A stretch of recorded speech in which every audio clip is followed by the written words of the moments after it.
Hello, everyone.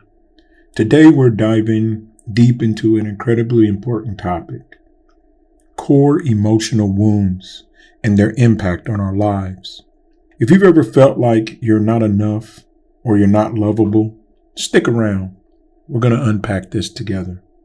Let's start by defining what a core emotional wound is.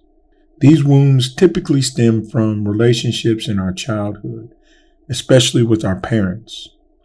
Whether it's from a parent who was overly involved, a hovering, invasive, boundary-crossing helicopter parent, or from a parent who was neglectful, an unloving and unattentive parent.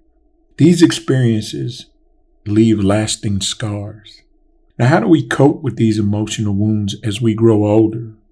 Well, there are two primary ways in which people tend to react. One group of people usually replicate the dynamic they experienced in childhood, while others try to escape it, seeking never to experience the dynamic ever again. Unfortunately, these wounds distort our reality and lead us to see ourselves in ways that just aren't true. Many individuals with core emotional wounds develop one of two false beliefs. The first belief is, I'm not good enough. And the second belief is, I am not lovable. The first belief often stems from attachment issues with a father. Most people colloquially know this as daddy issues. Daddy issues express themselves often, but not always, differently in the two sexes. In many men, but a few women as well, daddy issues can lead to perfectionism, ultra-competitiveness, and a relentless pursuit of validation. In women, it can often lead to an unhealthy attraction to dominating and oppressive men.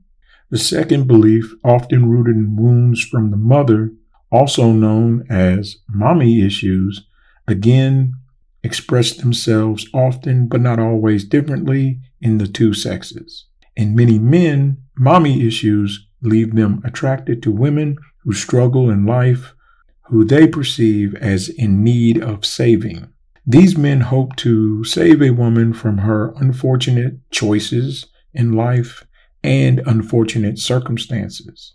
And in exchange for this savior, they will receive from her love and nurturing as a surrogate for the love and nurturing they did not receive from their mother in their childhood.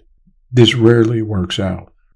Women with mommy issues will often express similarly to men with daddy issues, as in they will struggle with perfectionism, ultra-competitiveness, and a relentless pursuit of validation and love.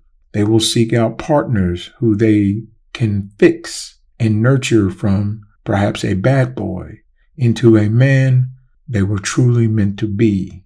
This rarely works out. Mommy issues also often lead to people-pleasing behaviors and a suppression of one's own desires when in groups or crowds or organizations with many other people. People with mommy issues often shrink around others. For both men and women, those who do not feel good enough strive for that perfection as a way to bargain for worthiness. They push themselves to be ultra competent and overextend their usefulness to prove their value to the world. On the other hand, those who feel not lovable become charming and seductive, hoping to win affection that they missed out on during childhood. It's essential to recognize the risks here. When these compensatory behaviors are challenged or don't yield the expected results, it can often lead to emotional dysregulation and turmoil. In extreme cases, the intensity of these core emotional wounds can even lead to a crisis where people might not even want to live. Understanding our emotional wounds is the first step towards healing, but just understanding them won't make you heal. If you or someone you know is struggling with core emotional wounds, I implore you to please seek help or advise them to seek help. You're not alone, and healing is absolutely possible with the right therapist. Thank you for watching. If you found this video helpful, give it a thumbs up and share it with someone who might need it. Remember, we're all on this journey together. Until next time, have a wise day.